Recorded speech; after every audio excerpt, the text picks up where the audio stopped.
నేటి వాగ్దానము రోమాపత్రిక 8వ అధ్యాయం 28వ వచనం. Romans chapter 8:28. దేవుని ప్రేమించు వారికి అనగా ఆయన సంకల్పం చొప్పున పిలువబడిన వారికి మేలు కలుగుటకే సమస్తమును సమకూడి జరుగుచున్నవని ఎరుగుదుము. మీరు దేవుణ్ణి ప్రేమించేవారైతే సమస్తము సమకూడి మేలు కలుగుటకే జరుగుతాయంట. అందుకే అన్నాడు, దేవుని ప్రేమించు వారికి. అది హైలైట్ చేసుకోండి. ప్రేమింపని వారికి కాదు. దేవుని ప్రేమించిన వాళ్ళు చాలా మంది ఉన్నారు, వాళ్ళకి కాదు. దేవుని ప్రేమించే వారికి అనగా ఆయన సంకల్పం చొప్పున పిలువబడిన వారికి. దేవుని ఊరికే నేను ప్రేమిస్తాంటే సరిపోదు, పిలువబడిన వారి లెక్కలో మనం ఉండాలి. పిలువబడి ఏర్పరచబడి ఆయన కృపలో ఎదుగుతున్నట్లయితే మీ జీవితాల్లో ఏది కలిగినా దాన్ని మేలుగా మార్చే దేవుడు మీకు తోడై ఉన్నాడు. అపవాది ఒకవేళ కీడును మీ మీదకి విసిరిన మధ్యలో ప్రభు నిలబడి ఆ కీడు అనే రాయిని దీవెనగా మార్చి మీకు అందిస్తాడు. షద్రక్ మెషక్ అబేద్నెగో వారు దేవుని ప్రేమిస్తారని తెలుసుకుని అగ్నిగుండంలో పడేస్తే వీళ్ళు ఖచ్చితంగా ప్రార్థన మానేస్తారు. అయితే బూడిదనే అయిపోతారు, లేదంటే ప్రార్థన మానేస్తారు అని సాతానుడు ఒక వలగ పన్నాడు. దేవుని ప్రేమించే యవనస్తులకి ఎంత పెద్ద శోధన ఎదురైందండి. వీళ్ళు ఏమైనా క్లబ్బుల్లో తిరుగుతున్నారా, పబ్బుల్లో తిరుగుతున్నారా, ఆడపిల్లని వేడిపిస్తున్నారా, పీడిస్తున్నారా, లేదంటే దారిని పోయి వాళ్ళని ఇబ్బంది పెడుతున్నారా, వాళ్ళు అద్దెకున్న వాళ్ళ ఇంట్లో వాళ్ళని ఏమైనా ఇబ్బంది పెడుతున్నారా? లేదే, అంత క్షేమం, అంత మేలు. రాత్రంతా ఆల్ నైట్ ప్రేయర్ కూడా చేస్తుంటారు వీళ్ళు. మరి ఈ టీనేజర్స్ తప్పు లేనప్పుడు వీళ్ళనే హింసించాలని ఎందుకు ఆలోచన కలిగింది? అన్ని సమకూడి మేలు కోసమే జరుగుతాయి అన్నాడుగా. ఏంటి మేలు?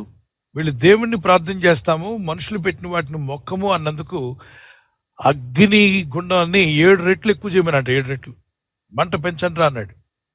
మరి దేవుని ప్రేమించేవారికి సమకూడి మేలు కొరకే జరుగుతాయి అన్నాడు కదా. మంటను పెంచడం మేలా కాదే. అగ్నిగుండం మండుతుంది, దాన్ని 7 రెట్లు ఎక్కువ అంటే విపరీతంగా మండిపోతుంది. ఆ మంట ఆవిరికి బయట నిలబడిన వాళ్ళు కూడా కాలిపోయేంత పరిస్థితి అంట. ఈ ముగ్గురిని పట్టి అందులో పడేయమన్నారు. వీళ్ళు ముగ్గురు అంటారు, రాజా ఈ విషయంలో నీకు సమాధానం చెప్పాల్సిన అవసరం మాకు లేదు. ఎందుకంటే రాజులకు పై రాజు, రారాజు, రక్షకుడైన ప్రభుని మేము ప్రార్థన చేస్తున్నాం. మేము ఆరాధించిన దేవునికి తప్ప మనుషులు చేసిన వాటికి ఎలా మొక్కమంటావు రాజా? ఒకసారి ఆలోచించేయి. పనోళ్ళు చేశారు, చెమట గారిపోతూ పని చేస్తున్నప్పుడు ఆయన సుత్తితో కొట్టేటప్పుడు చేయి నలిగింది అనుకోండి, బూతులు తిట్టాడు. ఇక్కడ నొప్పి వచ్చినప్పుడు నోటి నుండి వేరే భాష వచ్చేస్తుంటుంది. అలాగే అందించినప్పుడు అక్కడ చెమటలు గారుతూ మరి పాపపు మాటలు మాట్లాడుతూ వ్యర్థమైన మాటలు మాట్లాడుతూ ఒక రూపాన్ని తయారు చేశారు. అది రాజుగారి రూపం అనుకుందాం. ఈ రాజుగారి రూపం, నీ రూపానికి మేము ఆరాధించడం న్యాయమేనా రాజా? దేవుని మీద ఆధారపడి ప్రార్థన చేసుకున్నారు. దేవుడు గొప్ప ధైర్యంతో నింపాడు. రాజా ఈ విషయంలో నీకు సమాధానం చెప్పాల్సిన అవసరం లేదు. దానియేలు 3:16, 17, 18లో వారంటారు, ఒకవేళ మేము సేవిస్తున్న దేవుడు, మేము ఏ దేవుడిని అయితే సేవిస్తున్నామో అనుదినం మేము సేవిస్తున్నాం కదా, మేము సేవించున్న దేవుడు మండుచున్న వేడిమి గల ఈ అగ్నిగుండంలో నుండి మమ్మను తప్పించి రక్షించుటకు సమర్థుడు, మరియు నీ వశమున పడకుండా ఆయన మమ్మల్ని రక్షించును. రాజా నీ వశమున పడకుండా ఆయన మమ్మల్ని రక్షిస్తాడు. ఒకవేళ ఆయన రక్షింపకపోయినను, దేవుడు ఒకళ్ళు రక్షించకపోయినా, మేము మా శరీరాలు బూడిదైనా పర్వాలేదు, మా ఆత్మలు పరలోకం వెళ్తాయి. కాబట్టి రాజా నీ దేవతలను మేము పూజింపమనియు నీవు నిలబెట్టిన ఆ బంగారు ప్రతిమకు నమస్కారం చేయమని తెలుసుకున్నాము రాజా.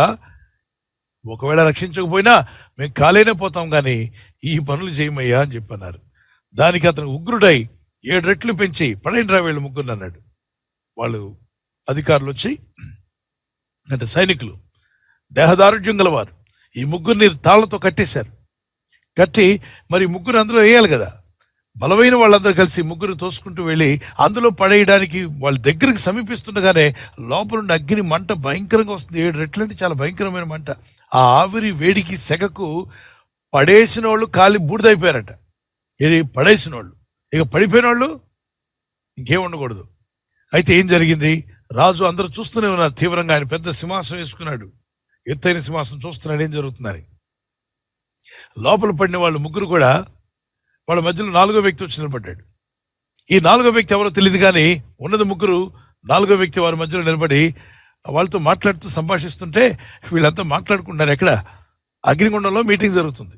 ఏదో హోటల్ రూమ్లో కాన్ఫరెన్స్ జరిగినట్టు, ఏసీ రూమ్లో కాన్ఫరెన్స్ జరిగినట్టు అగ్నిగుండంలో కాన్ఫరెన్స్ పెట్టాడు యేసయ్య. షడ్రక్ మేషక్ అబేద్నెగో, నువ్వు ఎలా ఉన్నావు?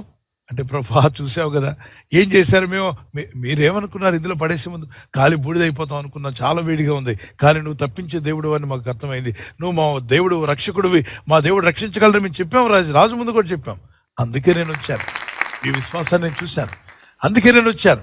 మీరు మాట్లాడే మాటలు, ఆ రాజు మిమ్మల్ని వివాదిస్తున్నాడు, మీ చుట్టూ ఉన్న వాళ్ళు కుట్ర పన్నారు, ఇవన్నీ నాకు కనబడుతున్నాయి. నీ చుట్టూ ఉన్న వాళ్ళు కుట్ర పన్నారని నాకు కనిపిస్తుంది.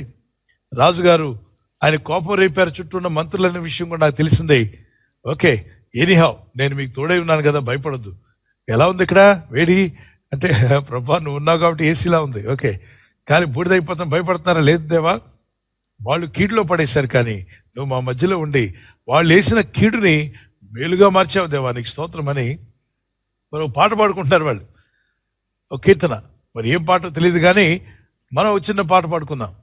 యెహోవా నా బలమా అనేటువంటి పాట పాడదాం. యెహోవా నా బలమా, కలిసి పాడదాం.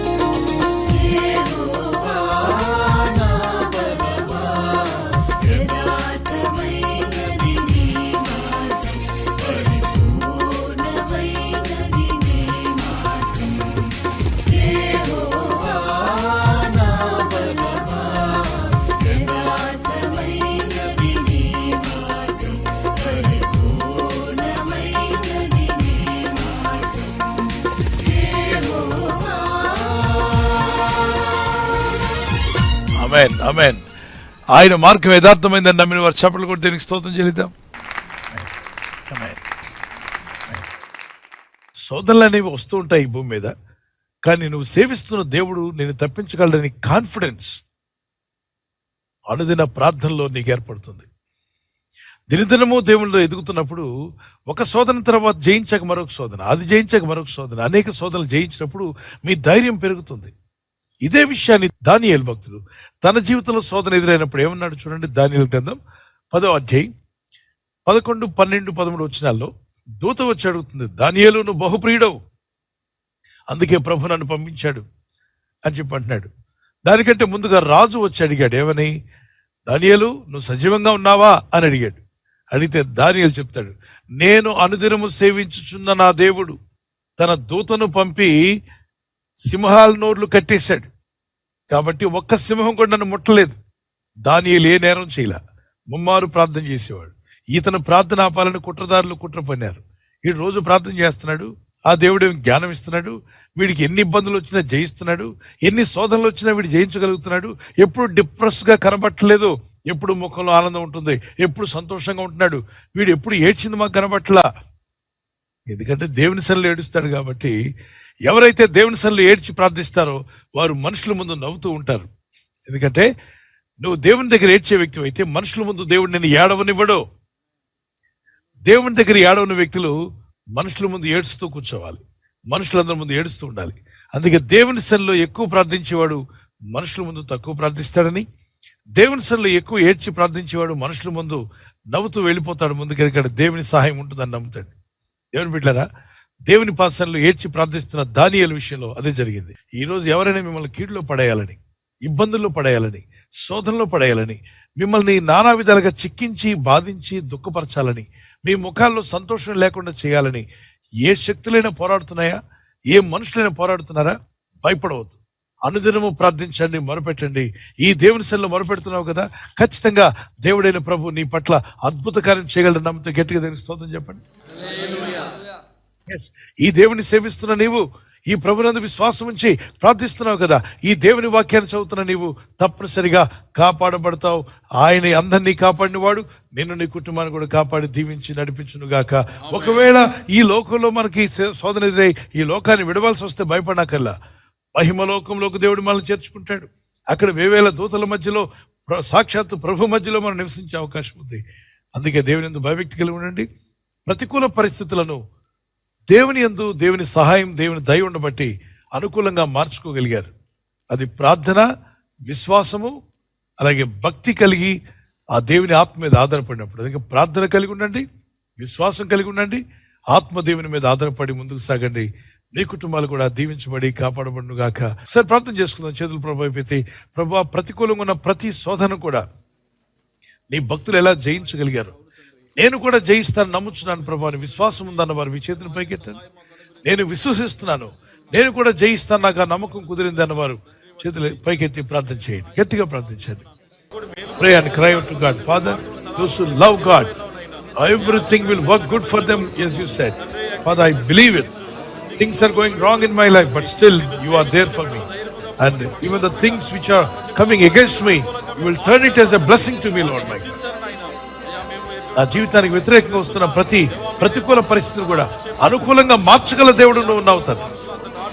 ప్రతికూలంగా వచ్చే ప్రతి పరిస్థితిని అనుకూలంగా మార్చివేయగల శక్తిమంతుడు ఉన్నాయి. దానియేలు సింహాల బొన్ను కాపాడిన మా ప్రభు, శద్రక్ మేషక్ అబేద్నెగో భక్తులను అగ్నిగుండంలో కాపాడిన మా ప్రియతండ్రి, మేము సోదరగుండం వెళ్తున్నప్పుడు మీరు మాతో ఉన్నారు. ఈ లోకంలో మీకు శ్రమ కలుగును, ఆయన ధైర్యం తెచ్చుకోండి, నేను ఈ లోకాన్ని జయించాను, మీకు కూడా జయమిస్తా అని చెప్పాను. గొప్ప జయాన్ని మాకు ఇస్తున్నందుకు స్తోత్రాలు చెల్లిస్తున్నాను. నీ కృపలో వర్ధిల్లే కృపనిచ్చి మహిమ పొందుకొని మీ నామాన్ని ఘనపరచుకోమని, గొప్ప ఉజ్జీవ మంట వీరిలో కలుగు చేయమని ఆయన. సహోదరి, నువ్వు విడుదల పొందబోతున్నావు, దేవుని సహాయాన్ని పొందుకుంటావు, ధైర్యంగా ఉండమంటున్నాడు ప్రభు. మావడానికి విడుదల అతి సమీపంగా ఉంది. యేసు నామములో నీకు విడుదల వస్తుంది, జయిస్తావు. ప్రస్తుతానికి నీకు అంత నెగటివ్ ఉన్నప్పటికీ నీలో ఉన్న ప్రభు అనుదినమును ప్రార్థిస్తూ విశ్వాసంతో నిలబడినప్పుడు నీ నెగటివ్నెస్ అంతా పాజిటివ్ గా మార్చబోతున్నాడు. యేసు నామములో ఆయన అసాధ్యమైన సుసాధ్యంగా మార్చి నీ ప్రజలను బలపరిచి వారి కన్నీళ్లు తుడిచివేసి వీరి మహిమ పొందమని, వీరి దుఃఖమును సంతోషంగా మార్చుతున్నందుకు స్తోత్రాలు చెల్లిస్తూ క్రీస్తు యేసు నామములో అడిగి వేడుకుంటున్నాను నా పరలోకపు తండ్రి, ఆమేన్.